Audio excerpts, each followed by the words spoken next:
Hey, hello. Your second try with Wolf Gorlick, a couple-minute riff on IT and IT security. Today, looking at Linux. It's broken, and we all should panic. And maybe not so much.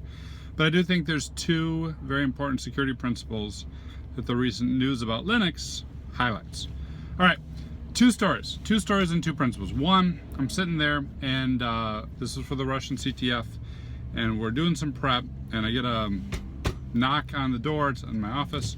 I turn around to one of my guys. He's like, look, I downloaded the Russian CTF images. What's the password? I'm like, that's the first flag. Like, ha, you're so funny, Wolf. Seriously, what's the password? I'm like, that's the first step. So, tip to you. One, physical security in Linux is paramount because it's incredibly easy to reset the passwords. You boot up the Linux box into single user mode, you drop down, you reset the root password, you're in. This has long been a known issue with Linux. No major real surprise. Story number two. I am constantly on the lookout for encryption, as you know. I'm constantly talking to people about encryption, as you know. And I get pinged that Linux encryption is broken. So what happens is, in certain versions of Linux, notably Ubuntu, when you're booting up, you can hold down the enter key, hold it down for, I think it's like 60 seconds, and the box boots into dev mode, and you got a shell. Oh my goodness. So tip two, yes, it's true, but don't panic. Everyone did panic. You shouldn't panic. Here's what's going on. Even when you boot into single user mode like that, or into dev mode like that, the drive itself is still encrypted. So there's not really much you can do. Probably not a good thing, don't get me wrong, but it's not like you can reset the password because the password is on the drive and the drive is encrypted. So not necessarily as earth-shattering as the news first sounded. And now we get to the two security principles. First is, and there's the 10 immutable laws of security. Always a good thing to go back and look at. If you haven't, take a Google and pull it up.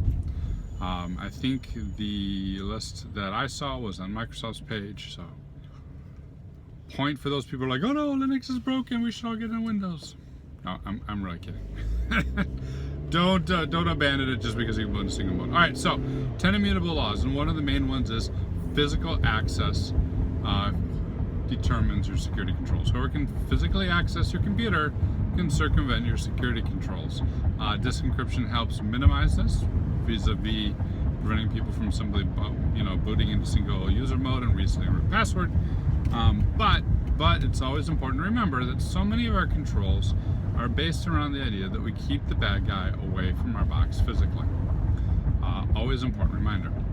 And principle number two, and this isn't on the 10 immutable laws, but it really should be, is whenever you hear news, whenever you hear something scary, whenever there's a new attack, you really need to look at it yourself. You need to look at it yourself, and you need to look closely at it, determine whether or not it really is impactful as it sounds in the news, A. B, if it's impactful as it sounds elsewhere in your environment, and C, if in your environment it was to happen, would it even really matter? This is risk management, as you know, risk management 101. But so oftentimes it's something really easy to forget when we see a article and we're like, hey, we should retweet this because Linux is broken and we should all panic. So, Linux is not broken. You can bypass the encryption menu and boot into dev mode, but the drives are still encrypted. And you can and always have been able to reset passwords on unencrypted drives, so you really should encrypt drives. Protect your boxes physically, and please, please, please look very closely at things before determining whether or not this is a risk to you.